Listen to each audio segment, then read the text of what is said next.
irmãos, nós queremos, inclusive, pedir perdão e desculpa aos irmãos. Nós temos tentado aqui, mas às vezes existem situações que têm fugido ao nosso controle. E por isso nós não estamos conseguindo começar nossas lives no horário. Mas Deus sabe de todas as coisas, não é verdade, meus irmãos? Mas nós vamos cultuar o nosso Deus neste momento. Vamos continuar cultuando o nosso Deus. O Deus que faz maravilhas, o Deus que derrama as bênçãos sobre nossas vidas. E nesse momento eu quero orar com vocês. Depois lerei apenas um versículo da palavra de Deus para nós darmos continuidade, um momento de louvor ao nosso Deus. Vamos orar ao Senhor. Deus, em nome de Jesus Cristo, Pai, nós queremos agradecer ao Teu nome, nós queremos bendizer o Senhor. Deus amado, nós estamos em Tua presença e nós queremos dar o melhor para o Senhor. Às vezes, Pai amado, nós não conseguimos, mas o desejo do nosso coração é dar o melhor para o Senhor. Por isso pedimos ao Senhor que o Senhor abençoe esse culto, abençoe tudo que irá acontecer aqui. Derrama a Tua graça sobre nós, Deus. Nos dê sabedoria, Pai amado, para que possamos conduzir esse momento conforme a Tua santa e maravilhosa vontade, Deus. Essa é a nossa oração em nome do Senhor Jesus. Amém. Meus irmãos, quero ler apenas um versículo que está no Salmo 115, no versículo 1, que diz: não a nós, Senhor, não a nós, mas ao Teu nome dá glória, por amor da Tua misericórdia e da Tua fidelidade. Nós não queremos nada a nós nesta noite. Assim como o Salmo aponta que toda honra, toda glória é somente ao Deus Todo-Poderoso. E é com essa visão que nós queremos nesse momento adorar esse Deus. O Ministério do Louvor irá nos conduzir em cânticos de exaltação ao nome do nosso Deus. Vamos adorar esse Deus. Graça e a paz, amados. Aí de onde você está, na sua casa, vamos pedir ao Senhor que venha com a presença dEle, que Ele possa encher as nossas vidas, que Ele possa transformar, transbordar a presença dEle na sua vida aí onde você está, na sua casa, na sua família, que Deus possa te abençoar.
nós te pedimos, ó Pai, que o Senhor venha reinar, que o Senhor Deus venha estar com cada um dos teus servos nesta hora, Senhor.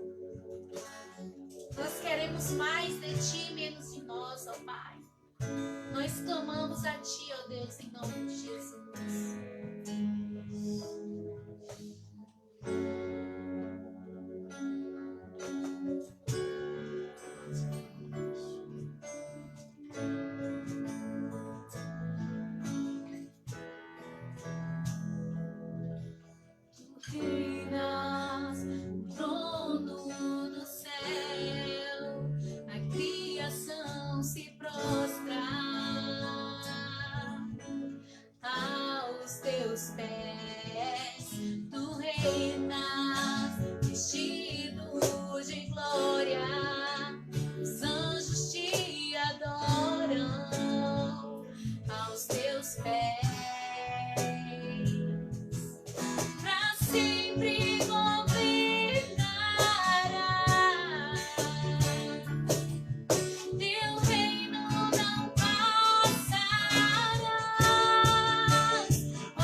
Deus que tem nos maravilhado, Senhor, mesmo ainda quando nós não merecemos, ó Pai.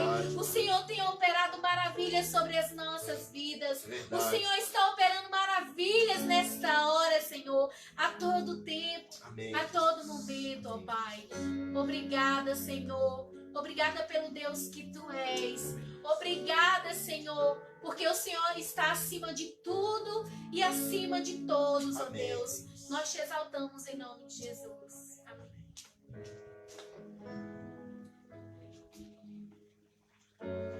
Louvado seja o nome do Senhor. Deus é bom, Deus é maravilhoso. Toda honra e toda glória sempre tem que ser a Ele. Meus irmãos, nesta noite, eu queria convidá-los para que a partir desse momento vocês pudessem aí abrir a sua Bíblia. Em Atos capítulo 17, eu estarei lendo dos versículos 22 ao versículo 31. Atos 17, 22 a 31. Nós estaremos refletindo sobre esse texto da palavra de Deus. Atos 17, versículos 22 a 31. Diz a palavra de Deus: Então Paulo, levantando-se no meio do Areópago, disse: Senhores atenienses, em tudo vos vejo acentuadamente religiosos, porque passando e observando os objetos de vosso culto, encontrei também o altar no qual está escrito: Ao Deus desconhecido. Pois esse que adorais sem conhecer é precisamente aquele que eu vos anuncio, o Deus que fez o mundo e tudo que nele existe, sendo ele Senhor do céu e da terra.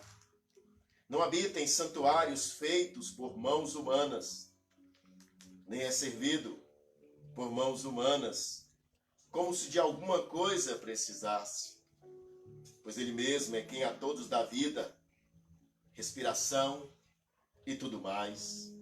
De um só fez toda a raça humana para habitar sobre toda a face da terra, havendo fixado os tempos previamente estabelecidos e os limites da sua habitação, para buscarem a Deus, se, porventura, tateando, possam achar, bem que não está longe de cada um de nós, pois nele vivemos e nos movemos e existimos, como alguns dos vossos poetas têm dito, porque dele também somos geração.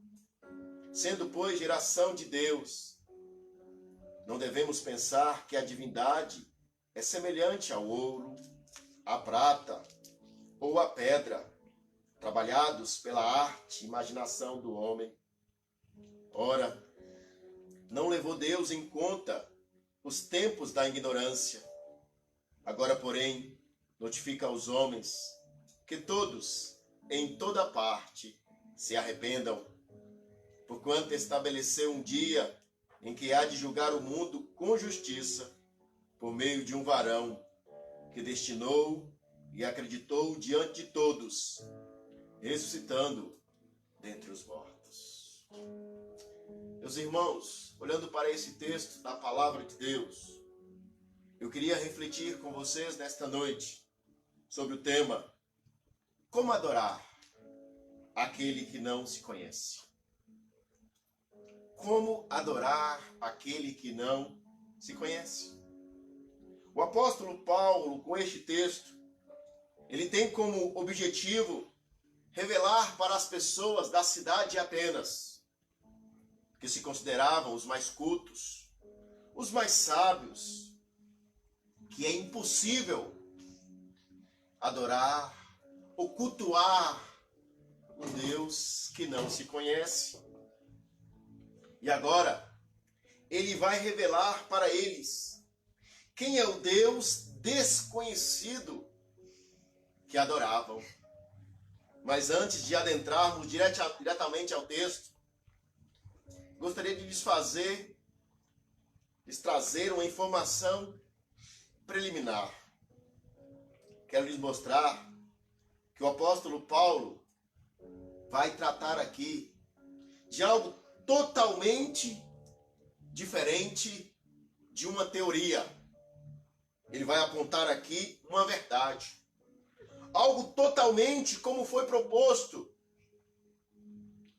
no ano de 1859 pelo biólogo e naturalista Charles Darwin, que publicou em Londres o livro A Origem das Espécies, onde, através deste livro, introduziu ali a teoria da evolução a partir de um ancestral comum por meio de seleção natural. Em seguida, ou seja, 89 anos depois, exatamente no ano de 1948, foi anunciado pelo cientista George Gamow e o padre e astrônomo George Lemaître a teoria do Big Bang. A teoria que diz que o universo surgiu após uma grande explosão cósmica entre 10 e 20 bilhões de anos atrás. Essa teoria diz que com essa grande explosão houve uma grande liberação de energia que criou o espaço e o tempo. Todavia, há aproximadamente 3.500 anos atrás, Moisés escreveu o livro de Gênesis, afirmando que Deus criou o mundo e tudo que nele há. Mas infelizmente, muitas pessoas dizem que se você crê na criação, você é um ignorante, é alguém que está completamente desconectado do mundo real. Porém, se estas mesmas pessoas analisassem o próprio livro de Charles Darwin, veriam que ele contém nada menos do que 800 verbos no futuro do subjuntivo suponhamos. Assim vemos que a evolução é uma suposição improvável, uma teoria falaciosa. Então a verdade é que, assim como crer no criacionismo é um ato de fé, crer no evolucionismo também é. E quem sabe não seja um ato de fé ainda maior. Portanto, considerando essas duas linhas de argumentação científica e teológica para explicar o surgimento do universo, podemos perceber que a doutrina da criação se sustenta diferentemente das demais teorias, pois é a única que não muda conforme o tempo. E quando os arqueólogos e os cientistas fazem uma nova descoberta, ela continua valendo. Mas tanto a teoria do Big Bang como a do evolucionismo têm que serem revistas constantemente. Diante disso, meus irmãos e amigos, após esta informação preliminar, veremos nesta passagem do apóstolo Paulo, veremos aqui que ele expõe de forma clara e contundente a sua defesa da fé, diante de um público elitizado, a doutrina da criação. E ele expõe essa doutrina para que este público, essas pessoas que estavam ali diante dele, pudessem não somente conhecer o Criador de todas as coisas, mas também se relacionar com ele. O apóstolo Paulo, neste contexto, se encontrava em meio à sua segunda viagem missionária, logo após ele ser preso e açoitado em Filipos, depois de ser escorraçado de Tessalônica, depois de ser expulso de Bereia, não podendo levar consigo seus companheiros de viagem,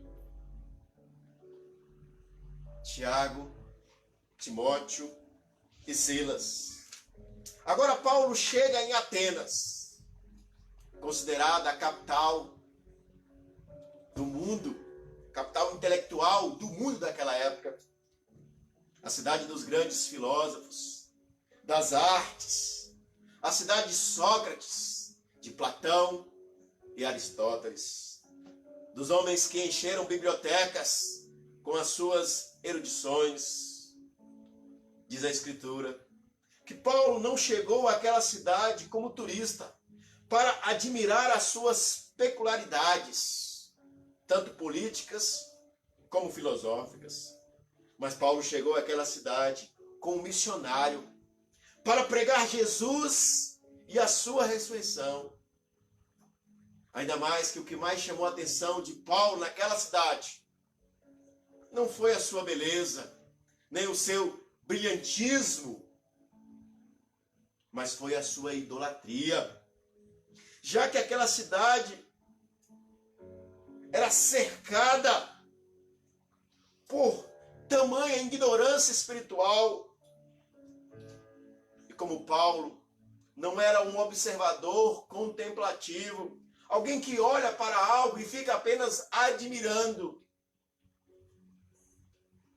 Mas Paulo, por ter andado na cidade de Atenas e observado aquela enorme quantidade de deuses, diz um grande historiador chamado Plínio, que na cidade de Atenas havia 30.000 estátuas de deuses, fora as que tinham nas residências. E Paulo, olhando para aquela cidade, olhando para aquela idolatria, Paulo encontrou um altar. E naquele altar havia algo que lhe chamou a atenção. Porque naquele altar havia uma descrição que dizia: ao Deus desconhecido. E Paulo agora começa a falar desse Deus desconhecido nas sinagogas, nas praças para os gentis. Mas de repente surgem dois grupos de filósofos. Os filósofos epicureus, que eram aqueles que não acreditavam na vida após a morte, nem em julgamento final, que sustentavam que o fim principal do homem era o prazer. Por isso eles diziam que o homem deveria extravasar. Lembram da letra da música cantada pela cantora Cláudia Leite, que dizia: extravasa, libera e joga tudo para o ar, eu quero ser feliz antes de mais nada. Essa era a visão dos epicureus. Eles defendiam que eu deveria viver o hoje sem se preocupar com amanhã. Mas tinha também o outro grupo de filósofos, os filósofos estoicos, que eram panteístas, que acreditavam que tudo era Deus. Se eles olhassem para esse púlpito, eles diziam era Deus. Se eles olhassem para esse microfone, eles diziam que era Deus. Tudo para eles era Deus. E esses homens eram extremamente preocupados com bens materiais. Porque na visão deles, você deveria se preocupar com aquilo que vocês veem, não aquilo que é invisível, que não vemos com esses olhos carnais. E esses filósofos, lá no versículo 8, quando eles ouviram o apóstolo Paulo falar, eles vão dizer o seguinte: o que quer dizer esse tagarela? E é interessante que a palavra tagarela aqui significa que eles estavam dizendo que o apóstolo Paulo era como se fosse um catador de migalhas, ou como se o apóstolo Paulo fosse um mendigo no discurso. E diante daquela situação, eles têm uma ideia para prejudicar o apóstolo Paulo. E a ideia deles era levar o apóstolo Paulo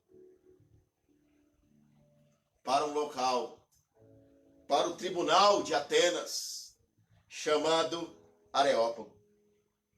E nesse tribunal, chamado Areópago, só se reunia naquele local para tratar de grandes questões morais e religiosas. E nesse local era colocado todos os grandes interlocutores, todos os grandes pensadores, para que eles pudessem serem julgados. E se eles não tivessem condição de defender a sua tese, eles seriam eliminados. Só que quando esses homens pegam o apóstolo Paulo e levam para o Areópago, na verdade, eles estavam pensando que estava fazendo um mal para a causa do Senhor.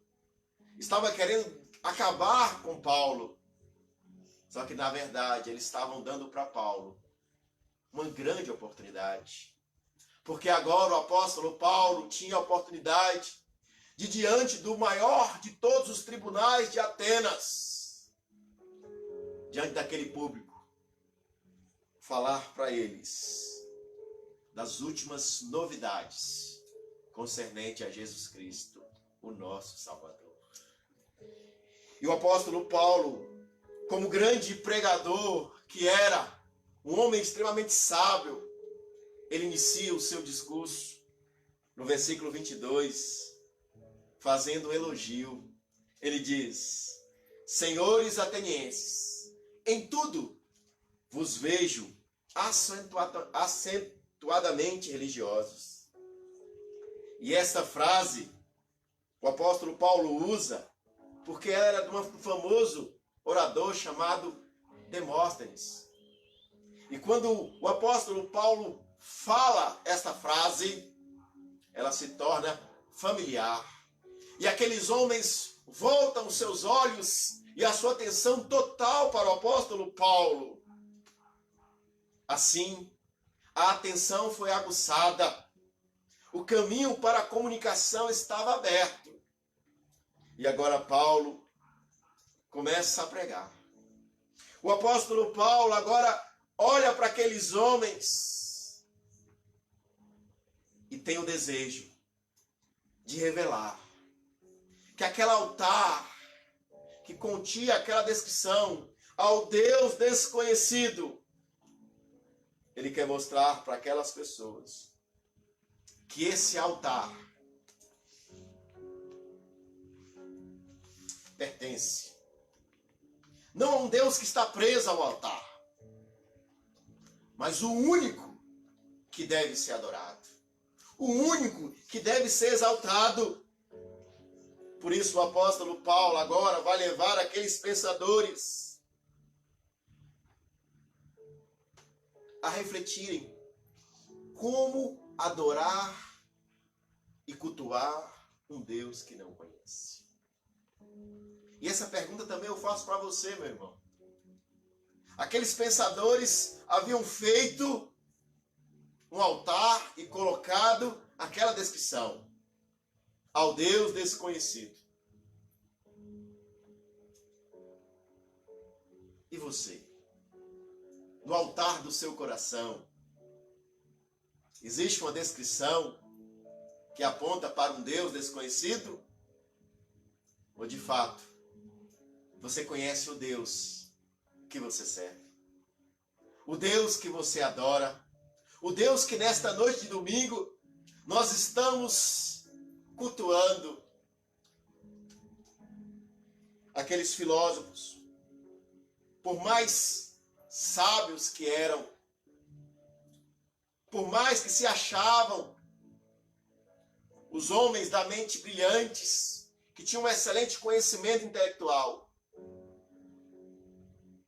eles desconheciam o Deus verdadeiro. E o apóstolo Paulo agora quer mostrar para eles que o Deus desconhecido que adoravam se fez conhecido como Criador. E esse Deus que se fez conhecido como Criador se revela de formas distintas na própria criação. A primeira forma distinta que Deus se revela na criação é como Deus soberano.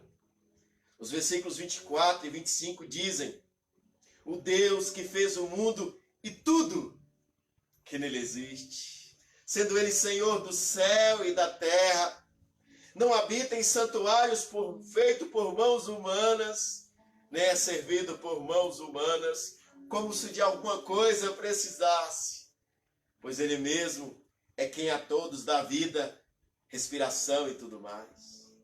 Paulo aqui mostra que o Deus Todo-Poderoso que se revelou na criação, esse Deus, ele é um Deus distinto e poderoso. Ele é o Deus que fez o mundo. Não existe nada que ele não fez. Não existe nada que ele não esteja no controle, meus irmãos. Porque ele é Senhor do céu e da terra. O Deus que você serve, o Deus que eu sirvo, ele não é um Deus limitado a um altar. Ele é Senhor do céu e da terra.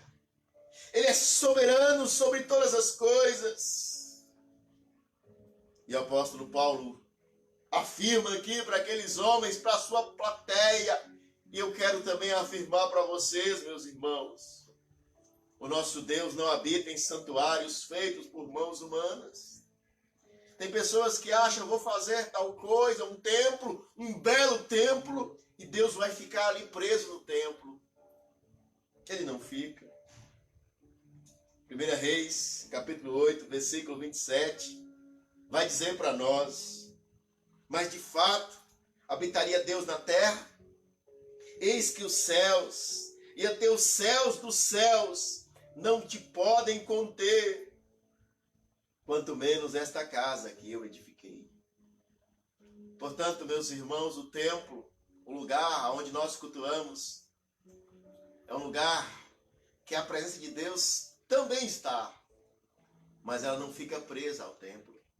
Ela não fica presa ao altar, porque o nosso Deus, ele é soberano e ele está em toda parte, ele está agindo em toda parte, ele está transformando todas as coisas de acordo com a tua santa e maravilhosa vontade. Primeira forma distinta que o Deus Criador se revela é como Deus soberano.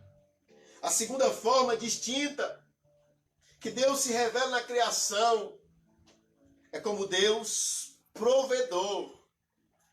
Olha o que diz os versículos 26 a 29. De um só fez toda a raça humana para habitar sobre toda a face da terra, havendo fixado os tempos previamente estabelecidos e os limites da sua habitação, para buscarem a Deus, se porventura, tateando, possam achar, bem que não está longe de cada um de nós, pois nele vivemos e nos movemos e existimos. Como alguns dos vossos poetas têm dito, porque dele também somos geração. Sendo, pois, geração de Deus, não devemos pensar que a divindade é semelhante ao ouro, à prata ou à pedra, trabalhados pela arte e imaginação de homem. Olha que interessante. Neste momento, o apóstolo Paulo leva aqueles homens a entenderem, a compreenderem. O apóstolo Paulo aqui, sem mencionar sua fonte, sem mencionar a narrativa da criação de Gênesis,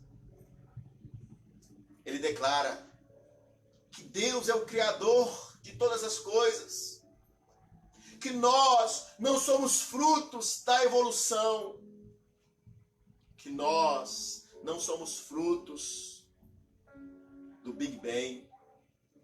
Nós somos frutos, sim, do Deus Criador. O mesmo Deus Criador que de um só Adão fez toda a raça humana. Paulo está dizendo para os atenienses, para os filósofos, que Deus deve ser adorado, e somente Ele, porque Ele é o Criador e Ele é o provedor de todas as coisas. E é interessante que o apóstolo Paulo diz que nós nos chegamos a esse Deus, mesmo como pessoas que não temos uma estrutura para ficarmos de pé, Mas Deus, como Ele é provedor, Ele nos sustenta para irmos até Ele. E Ele diz que esse Deus não está longe de nós, mas esse Deus está próximo de nós. Ele está cuidando da sua vida, Ele está cuidando da minha vida, Ele está cuidando da nossa história. E Paulo ainda, no versículo 28, ele usa aqui, ele vai citar 3 poetas gregos, que esses poetas, eles exaltavam as virtudes do Deus pagão, Zeus. E aí Paulo pega a própria frase desses poetas. Primeiro ele vai citar aquilo que diz Epimênides, aquele que diz a frase: pois nele vivemos e nos movemos e existimos. E em seguida, o apóstolo Paulo acrescenta as palavras de outros 2 poetas, Arato e Cleantes, que haviam dito: porque dele também somos geração. Com isso, o apóstolo Paulo mostra para aquela multidão, para aqueles homens que se achavam os mais sábios, que esses poetas só podiam estar falando do Deus Criador. O Salmo 115, que nós lemos no início, no seu versículo 4 a 8, ele diz: prata e ouro são os ídolos deles, obra das mãos de homens. Tem boca e não falam, tem olhos e não veem, tem ouvidos e não ouvem, tem nariz e não cheiram, suas mãos não apalpam, seus pés não andam, som nenhum lhes sai da garganta. Tornem-se semelhantes a eles os que o fazem e quantos neles confiam. Ou seja, Paulo, na parte final do versículo, quando ele diz que o nosso Deus não é semelhante a ouro, a prata ou a pedra, ele diz que o nosso Deus não pode estar preso em uma imagem. Nós estamos vivendo dias difíceis. E quantas vezes pessoas têm ficado presos em imagens? Quantas pessoas têm deixado essas imagens conduzir a sua vida? Mas Paulo está dizendo que o Deus que nós servimos, Ele tem boca e fala. Que o Deus que nós servimos, Ele é todo poderoso para fazer infinitamente mais do que pedimos e do que pensamos.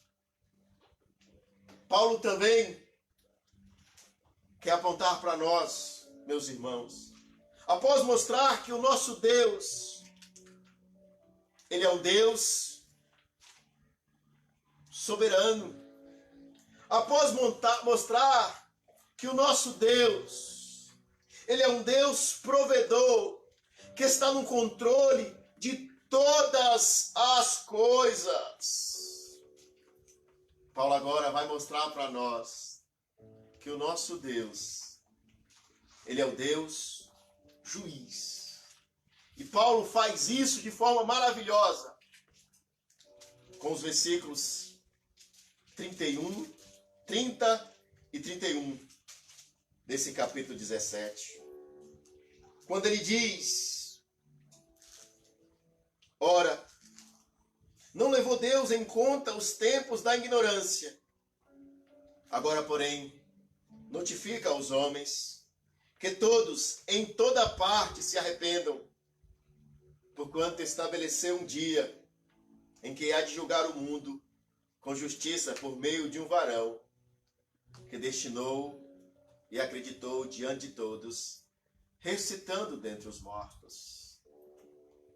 Quando Paulo vai falar agora do Deus juiz, certamente causou um alvoroço no coração daqueles intelectuais, daquela plateia, porque eles não tinham a compreensão de um Deus juiz. Eles não tinham a compreensão de algo que aconteceria no futuro. Eles pensavam no aqui e agora. Eles não pensavam no Deus juiz. Só que Paulo diz de forma clara que esse Deus juiz, ele é o Deus que ressuscitou dentre os mortos. Aqui Paulo está falando de Jesus Cristo. Por mais que o apóstolo Paulo inicie o versículo 30 falando da ignorância daqueles homens, mas Paulo diz que Jesus Cristo, ele não leva em conta a ignorância. O tempo que aqueles homens não conheciam sobre o Evangelho. Mas a partir daquele momento, ele quer que aqueles homens mudem de vida.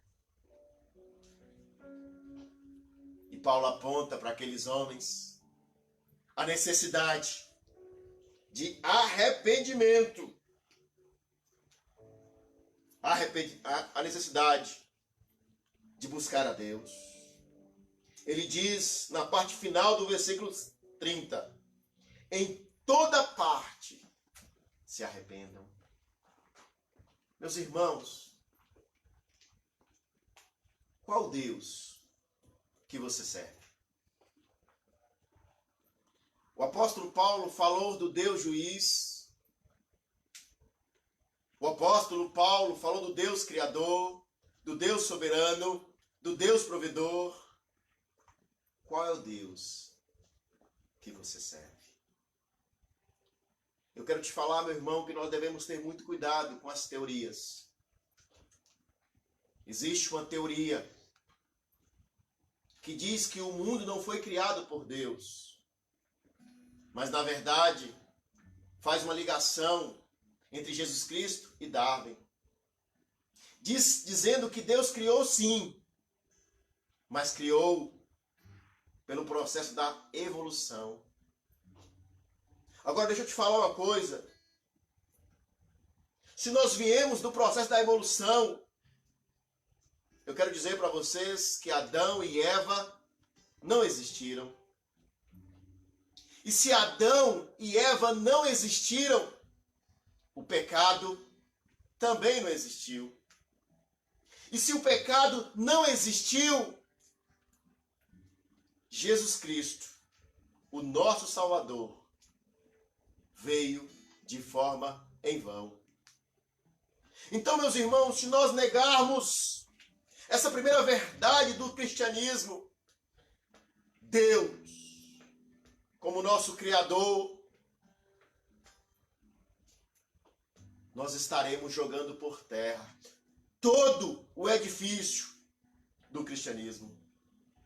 Tudo aquilo que nós entendemos por salvação, por transformação, por mudança de vida, será jogado de lado. É isso que Paulo quer falar para aqueles irmãos. É isso que Paulo falou para aquela plateia. É isso que Paulo está falando para nós nessa noite. Como adorar o Deus que não conhece? Qual o Deus que você tem adorado nesses dias, meu irmão? Você conhece a palavra de Deus? Ou você apenas tem um conhecimento intelectual do Deus que você diz que adora? Muitas vezes nós não temos imagens na nossa casa, mas nós temos no nosso coração ídolos que estão no lugar de imagens. Deus não quer isso para você. Como Deus não queria, e levou o apóstolo Paulo falar isso para aqueles irmãos, aquelas pessoas ali no Areópago, em Atenas. Deus está falando para mim e para você. Você quer adorar? Você quer exaltar? Você precisa me conhecer. Você precisa saber quem eu sou. Você precisa saber que eu sou o Deus soberano. Que nada acontece se não for da minha vontade. Você precisa saber que eu sou o Deus provedor. Que se você está aí na sua casa agora, que se você tem a roupa para vestir, tudo que você tem, foi eu que te dei. Mas você também precisa saber que eu sou o Deus juiz. Que eu vou vir. Que eu vou voltar. Jesus Cristo irá voltar para julgar o teu povo. Vamos, em nome de Jesus, meus irmãos, conhecer o Deus que nós adoramos. É impossível adorar aquele que não se conhece. E é isso que o apóstolo Paulo quer nos ensinar através desse texto. Não tenho como adorar um Deus desconhecido.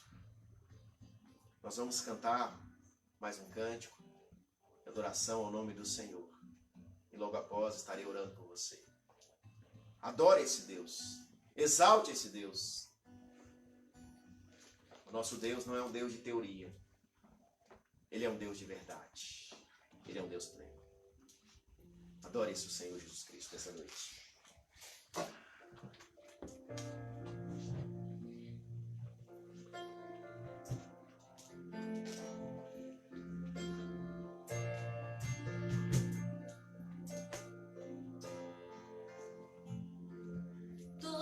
Que vive, louve o nome do Senhor. Toda criatura se derrame aos teus pés. Ao som da sua voz, o universo se desfaz. Não há outro nome comparado ao grande eu sou.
Que tem operado maravilhas.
irmãos, nós vamos orar por sua vida, para que você de fato possa adorar o Deus Todo-Poderoso.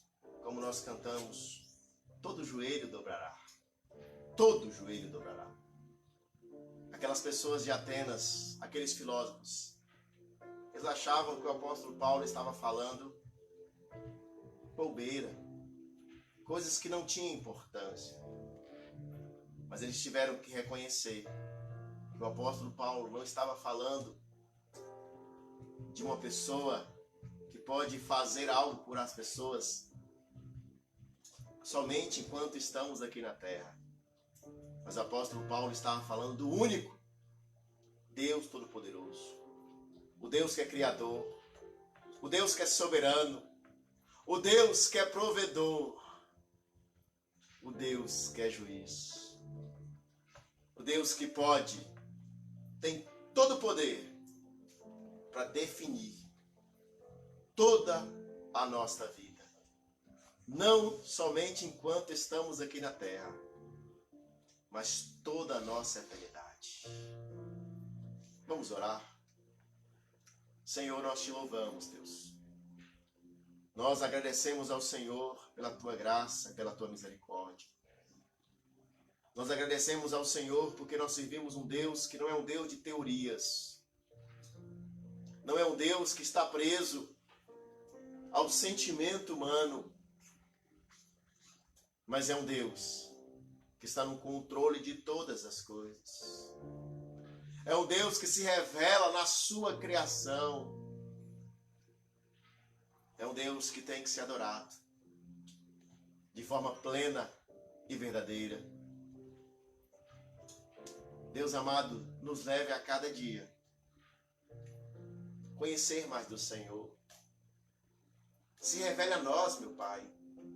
Se revele para mim, para meus irmãos, para o seu povo que está aí acompanhando essa live, Senhor. Se revela, Senhor. Nós queremos conhecer mais do Senhor. Nós queremos nos submeter à tua vontade.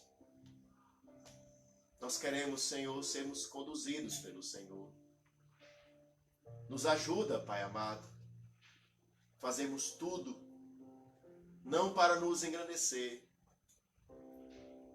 mas que o teu nome seja glorificado nas nossas vidas e através das nossas vidas, Pai.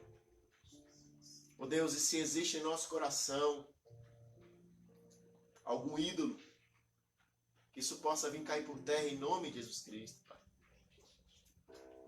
Não nos permita, Deus amado, adorar imagens. Não nos permita, Deus amado, achar que elas podem fazer uma coisa própria por nós. Elas não podem fazer nada. O único que pode é o Senhor, o nosso Deus. Por isso nos abençoa, Pai. Esteja conosco, Deus. Que diante dessa pandemia que estamos enfrentando, que possamos descansar no Senhor, o nosso Deus. Sabendo que o Senhor é o Deus soberano sobre todas as coisas. E como Deus soberano, o Senhor também é o Deus provedor. O Senhor há de prover, Pai, o cuidado para com nossas vidas. O Senhor há de prover, Deus, recursos para nos livrar deste mal, Deus. Para livrar a nossa casa, livrar a nossa família. Oh, Deus, nós cremos nisso, Pai.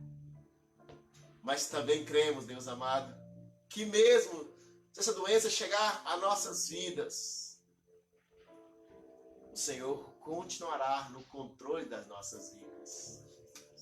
Nós não temos dúvidas disso, Pai. Porque o Deus que Tu és é o Deus pleno, maravilhoso e perfeito, Pai. Abençoe a Tua igreja, abençoe Teus servos, conceda a cada uma semana abençoada e cheia da graça do Senhor Jesus, Pai. Em nome de Jesus que nós choramos. Amados irmãos, recebam a bênção em nome do Senhor Jesus. Que a graça do nosso Senhor e Salvador Jesus Cristo, que o amor eterno de Deus, o nosso Pai, Que as doces consolações do Espírito Santo de Deus repouse sobre sua vida, repouse sobre sua família, sobre sua casa, sobre o seu trabalho, sobre ti, onde quer que andares, sobre todo o povo de Deus, espalhado sobre toda a face da terra, hoje, para todo sempre. Amém. Que Deus os abençoe.